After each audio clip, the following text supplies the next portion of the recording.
Saying the bots are hard is like saying water is wet. It's obviously true, but someone out there will argue with you anyways. But why the bots are so difficult is a question I've seen a million answers for. Some say it's merely the fact that they can shoot back, some say it's the tank spam, some say they challenge game knowledge.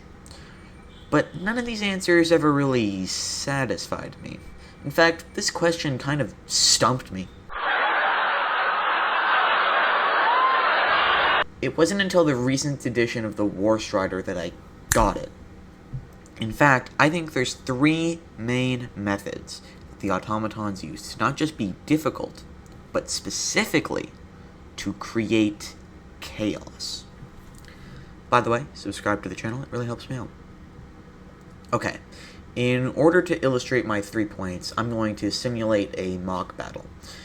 We have a Helldiver fighting a Hulk Scorcher, a War Strider, 2 Heavy Devastators, 2 Rocket Devastators, 2 Berserkers, and 8 miscellaneous chaff enemies.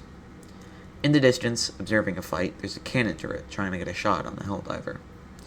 Now, we can talk about the first way automatons create chaos, one not a lot of people talk about. The light show. Automatons practically have disco balls strapped to the barrels of their guns. They pelt you with undemocratic fire capable of melting your armor clean off. Even if it's inaccurate, 2 Heavy Devastators, a War Strider, and Chaff are more than capable of providing enough flashing lights to distract and disorient. It causes panic, it covers up the field, and most importantly, it can kill you. The new War Strider is fantastic at this kind of thing.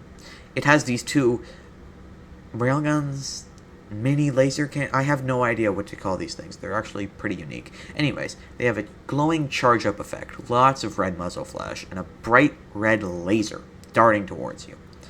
When the automatons saturate you with fire, they cause you to panic and distract you from the field. But there's another way the automatons do this. Pressure. Cover is usually the solution to a lot of problems posed by the automatons, but they have just enough assault force to get you to move. The chaff will hit you first. They'll circumvent your cover and distract you, shooting at you just enough to be a threat and taking heat off of more important targets. More than that, we have Berserkers and Scorcher Hulks. These are dedicated melee units, and pretty threatening ones at that. You can't just sit behind cover. You have to have an answer for melee pressure. The Hulk Scorcher is especially devastating. In short, automatons are good at rooting Helldivers out of their positions. The new War Strider is fantastic at the kind of thing. They have the ability to launch grenades at Helldivers behind cover, forcing them to move. While Class 1s can throw grenades, those can easily be thrown back. The hailstorm coming from the War Strider throws too many to deal with.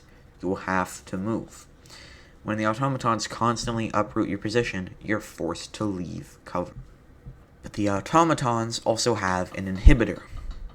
Ragdolling.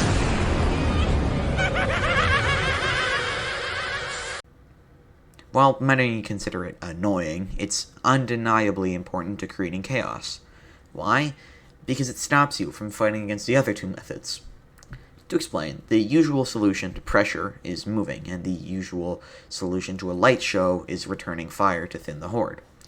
But you can't do either of these things if you're taking a nap. Being ragdolled also makes you extremely vulnerable to, getting blown up. Rocket Devastators almost occupy this kind of support role, especially when you're in heavy armor, because they're so damn good at ragdolling you. You know what else is damn good at ragdolling you? Well, the new War Strider is fantastic at this kind of thing. Both the grenades and the laser weapons are fantastic at ragdolling, even if they just nick your heel. This is a pretty self-explanatory segment, just that ragdolling makes the game more frantic and stops you from fighting back. So, with a combination of constant pressure, constant fireworks, and constant timeouts, the automatons are masters of chaos. Remember to subscribe to the channel for more of my content. Okay, bye.